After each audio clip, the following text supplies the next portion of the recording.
Hello everyone, welcome back to my channel. ಇವತ್ತು ನಾನು ನಿಮಗೆ ಒಂದು ಹೊಸ ರೀತಿಯಾದಂತಹ ತರಕಾರಿ ಪಲ್ಯನ ಚಪಾತಿಗೆ ಮಾಡ್ಕೊಳ್ಳೋದು ಹೇಗೆ ಅಂತ ತೋರಿಸ್ಕೊಡ್ತಾ ಇದ್ದೀನಿ. ತುಂಬ ಸಿಂಪಲ್ಲಾಗಿ ಕಡಿಮೆ ಇಂಗ್ರೀಡಿಯೆಂಟ್ಸ್ಗಳಲ್ಲಿ ನೀವು ಮನೆಯಲ್ಲಿ ತುಂಬ ರುಚಿಯಾಗಿ ಚಪಾತಿಗೆ ಈ ಪಲ್ಯನ ಮಾಡ್ಕೊಳ್ಬಹುದು. ಬನ್ನಿ ಹಾಗಾದರೆ ಹೇಗೆ ಮಾಡ್ಕೊಳ್ಳೋದು ಅಂತ ನೋಡ್ಕೊಳ್ಳೋಣ. ಅದಕ್ಕೂ ಮುಂಚೆ ನೀವಿನ್ನೂ ಇದೇ ಮೊದಲನೇ ಸಲ ನಮ್ಮ ಚಾನಲ್ನ ನೋಡ್ತಾ ಇದ್ದರೆ ದಯವಿಟ್ಟು ನಮ್ಮ ಚಾನಲ್ನ ಸಬ್ಸ್ಕ್ರೈಬ್ ಮಾಡ್ಕೊಳ್ಳಿ. ಜೊತೆಗೆ ಒಂದು ಲೈಕ್ ಕೂಡ ಮಾಡಿ ಈ ವಿಡಿಯೋ ಇಷ್ಟ ಆದರೆ. ನೋಡಿ, ನಾನಿಲ್ಲಿ ಮೊದಲಿಗೆ ಒಂದು ಪ್ಯಾನ್ನ ಬಿಸಿ ಇಟ್ಟು ಅದಕ್ಕೆ 1-2 ಟೇಬಲ್ ಸ್ಪೂನ್ ಆಯಿಲ್ ಹಾಕ್ಕೊಳ್ತಾ ಇದ್ದೀನಿ. ಇವಾಗ ಆಯಿಲು ಬಿಸಿಯಾಗಿದೆ. ಎಣ್ಣೆ ಬಿಸಿ ಆದಮೇಲೆ ನಾನು 1-2 ಮೆಣಸಿನ್ಕಾಯಿನ ಉದ್ದಕ್ಕೆ ಕಟ್ ಮಾಡಿ ಹೆಚ್ಚಿಟ್ಕೊಂಡಿದ್ದೆ, ಅದನ್ನು ಕೂಡ ಹಾಕ್ಕೊಳ್ತಾ ಇದ್ದೀನಿ. ನೀವು ಖಾರಕ್ಕೆ ಅನುಗುಣವಾಗಿ ಹಾಕ್ಕೊಳ್ಬಹುದು.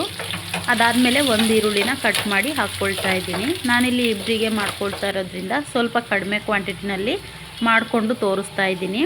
ಇವಾಗ 1 ಟೇಬಲ್ ಸ್ಪೂನ್ ಆಗೋವಷ್ಟು ಶುಂಠಿ ಬೆಳ್ಳುಳ್ಳಿ ಪೇಸ್ಟನ್ನು ಹಾಕ್ಕೊಂಡು ಚೆನ್ನಾಗಿ ಹಸಿ ವಾಸನೆ ಹೋಗೋವರೆಗೂ ಕೂಡ ಫ್ರೈ ಮಾಡ್ಕೊಳ್ತಾ ಇದ್ದೀನಿ.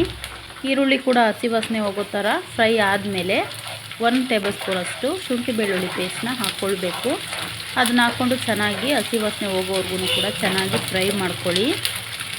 ಈ ಪಲ್ಯ ನೀವು ಮಾಡಿಕೊಂಡ್ರೆ ತುಂಬ ರುಚಿಯಾಗಿರುತ್ತೆ. ಚಪಾತಿಗೆ ಎಲ್ಲ ಮಿಕ್ಸಾಗಿ ತರಕಾರಿಗಳನ್ನ ಹಾಕ್ಕೊಂಡು ನೀವು ಮಾಡ್ಕೊಳ್ಬಹುದು, ಅಥವಾ ಆಲೂಗಡ್ಡೆ ಒಂದನ್ನೇ ಕೂಡ ಹಾಕ್ಕೊಂಡು ನೀವು ಮಾಡ್ಕೊಳ್ಬಹುದು.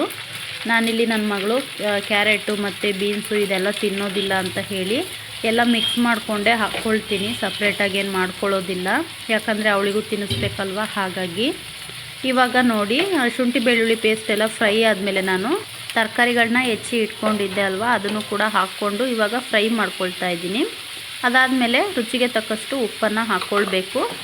ನೋಡಿ, ನಾನಿಲ್ಲಿ ರುಚಿಗೆ ತಕ್ಕಷ್ಟು ಉಪ್ಪನ್ನು ಹಾಕ್ಕೊಂಡಿದ್ದೀನಿ. ನೀವು ಕೂಡ ಕ್ವಾಂಟಿಟಿ ನೋಡಿಕೊಂಡು ಸಾಲ್ಟ್ ಹಾಕ್ಕೊಳ್ಬೇಕಾಗತ್ತೆ. ನೆಕ್ಸ್ಟ್ ಸ್ವಲ್ಪ ಫ್ರೈ ಆದಮೇಲೆ ಅದ್ರ ಜೊತೆಗೇ ಕೂಡ 1/4 ಟೇಬಲ್ ಸ್ಪೂನಷ್ಟು ಅರಿಶಿನ ಪುಡಿನ ಹಾಕ್ಕೊಳ್ತಾ ಇದ್ದೀನಿ. ಇದಿಷ್ಟನ್ನು ಹಾಕ್ಕೊಂಡು ಚೆನ್ನಾಗಿ ಫ್ರೈ ಮಾಡ್ಕೊಳ್ಬೇಕು. ಆಯಿಲಲ್ಲಿ ಎಷ್ಟು ಫ್ರೈ ಮಾಡ್ಕೊಳ್ತೀರೋ ಅಷ್ಟು ರುಚಿಯಾಗಿರುತ್ತೆ ಪಲ್ಯ. ಇವಾಗ ಫ್ರೈ ಆದಮೇಲೆ ಲಾಸ್ಟಲ್ಲಿ 1-2 ಟೇಬಲ್ ಸ್ಪೂನಷ್ಟು ಗರಂ ಮಸಾಲ ಪೌಡರ್ನ ಹಾಕ್ಕೊಳ್ತಾ ಇದ್ದೀನಿ. ಗರಂ ಮಸಾಲ ಪೌಡರ್ ಹಾಕಿದ ನಂತರ ನೀವು ನೀಟಾಗಿ ಮಿಕ್ಸ್ ಮಾಡ್ಕೊಳ್ಬೇಕು. ಮಸಾಲೆ ಎಲ್ಲ ಹಿಡಿಯೋ ಥರ ಚೆನ್ನಾಗಿ ಮಿಕ್ಸ್ ಮಾಡಿಕೊಂಡು ಅದನ್ನು ಲಿಡ್ ಕ್ಲೋಸ್ ಮಾಡಿ ಬಿಡಬೇಕು. ಚೆನ್ನಾಗಿ ಎಣ್ಣೆಲಿ ಫ್ರೈ ಆಗೋ ಥರ ನೋಡಿ ಲಿಡ್ ಕ್ಲೋಸ್ ಮಾಡಿ ಬಿಟ್ಟಿದ್ದೀನಿ. ನಾನಿಲ್ಲಿ ಬೆಳಗಿನ ಟಿಫನ್ನಿಗೆ ಮಾಡ್ಕೊಳ್ತಾ ಇದ್ದೆ ಅಲ್ವಾ, ಹಾಗಾಗಿ ನೋಡಿ ಪಲ್ಯದ ಜೊತೆನೇ ನಾನು ಚಪಾತಿ ಮಾಡ್ಕೊಳ್ಳೋಣ ಅಂತ ಹೇಳಿ ಹೆಂಚನ್ನು ಕೂಡ ಬಿಸಿಗಿಟ್ಟಿದ್ದೀನಿ. ಪಲ್ಯ ತುಂಬ ಚೆನ್ನಾಗಾಗಿತ್ತು. ಹಾಗಾಗಿ ನಿಮಗೂ ಶೇರ್ ಮಾಡೋಣ ಅಂತ ಹೇಳಿ ರೆಸಿಪಿನ ಶೇರ್ ಮಾಡ್ಕೊಳ್ತಾ ಇದ್ದೀನಿ. ನೀವು ಮನೆಯಲ್ಲಿ ಒಂದ್ಸಲ ಟ್ರೈ ಮಾಡಿ ಹೇಗಿದೆ ಅಂತ ನನಗೆ ತಿಳಿಸಿ. ನೋಡ್ತಾ ಇದ್ದೀರಲ್ವ, ಇವಾಗ ಚೆನ್ನಾಗಿ ಎಣ್ಣೆಯಲ್ಲಿ ಫ್ರೈ ಆಗಿತ್ತು.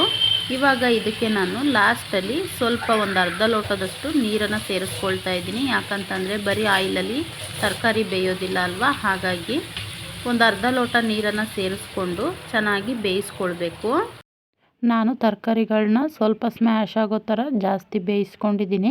ಯಾಕಂತಂದರೆ ನನ್ನ ಮಗಳು ತಿನ್ನೋದಿಲ್ಲ, ಹಾಗಾಗಿ ಸ್ವಲ್ಪ ಸ್ಮ್ಯಾಶ್ ಆಗೋ ರೀತಿಯಲ್ಲಿ ತುಂಬ ಚೆನ್ನಾಗಿ ಬೇಯಿಸ್ಕೊಂಡಿದ್ದೀನಿ. ನೋಡಿ, ಇವಾಗ ನೀರು ಹಾಕಿ ಬೇಯೋದಕ್ಕೆ ಇಟ್ಟಿದ್ದೀನಿ. ಜೊತೆಗೆ ಆ ಕಡೆ ಚಪಾತಿನೂ ಕೂಡ ಮಾಡ್ಕೊಳ್ತಾ ಇದ್ದೀನಿ. ಟಿಫನ್ಗೆ ಒಂದು 5 ನಿಮಿಷ ಚೆನ್ನಾಗಿ ಬೇಯಿಸ್ಕೊಳ್ಬೇಕು ಪಲ್ಯನ. ಚಪಾತಿಗೆ ನೀವು ಒಂದೇ ಒಂದು ಸಲ ಈ ಪಲ್ಯನ ಮಾಡ್ಕೊಂಡು ತಿನ್ನು ನೋಡಿರಿ. ಯಾವಾಗಾದರೂ ಒಂದು ಟೈಮ್ ಕೂಡ ನೀವು ಮಾಡ್ಕೊತಾನೆ ಇರ್ತೀರ, ಅಷ್ಟು ಚೆನ್ನಾಗಿರುತ್ತೆ ರುಚಿ. ನೋಡಿ, ಇವಾಗ ತರಕಾರಿ ಎಲ್ಲ ಚೆನ್ನಾಗಿ ಬೆಂದಿತ್ತು. ನಾನಿಲ್ಲಿ ಯಾವುದೇ ರೀತಿಯಾದಂತಹ ಬಟಾಣಿ ಅಥವಾ ಏನೂ ಕೂಡ ಸೇರಿಸಿಲ್ಲ, ಬರೀ ತರಕಾರಿಗಳನ್ನೇ ಹಾಕಿ ಪಲ್ಯ ಮಾಡ್ಕೊಂಡಿದ್ದೀನಿ. ಲಾಸ್ಟಲ್ಲಿ ಒಂದು ಅರ್ಧ ಕಪ್ಪು ಕಾಯಿ ತುರಿನ ಹಾಕ್ಕೊಳ್ತಾ ಇದ್ದೀನಿ. ಕಾಯಿ ತುರಿ ಹಾಕೋದ್ರಿಂದ ಟೇಸ್ಟು ತುಂಬ ಚೆನ್ನಾಗಿರುತ್ತೆ. ಅದಕ್ಕೋಸ್ಕರ ನಾನು ಕಾಯಿ ತುರಿನ ಆ್ಯಡ್ ಮಾಡ್ಕೊಳ್ತಾ ಇದ್ದೀನಿ. ನೀವು ಇಷ್ಟಪಡೋದಾದರೆ ಕಾಯಿ ತುರಿನ ಹಾಕ್ಕೊಳ್ಬೋದು, ಅಥವಾ ಇಷ್ಟಪಡಲ್ಲ ಅಂದರೆ ಕಾಯಿ ತುರಿನ ಸ್ಕಿಪ್ ಮಾಡ್ಕೊಳ್ಬಹುದು.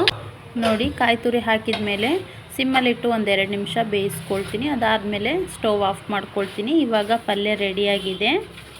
ಪಲ್ಯ ಅಂತೂ ತುಂಬ ಚೆನ್ನಾಗಾಗಿತ್ತು. ಹಾಗಾಗಿ ರೆಸಿಪಿನ ನಿಮಗೂ ಕೂಡ ಶೇರ್ ಮಾಡೋಣ ಅಂತ ಹೇಳಿ ಶೇರ್ ಮಾಡ್ತಾ ಇದ್ದೀನಿ.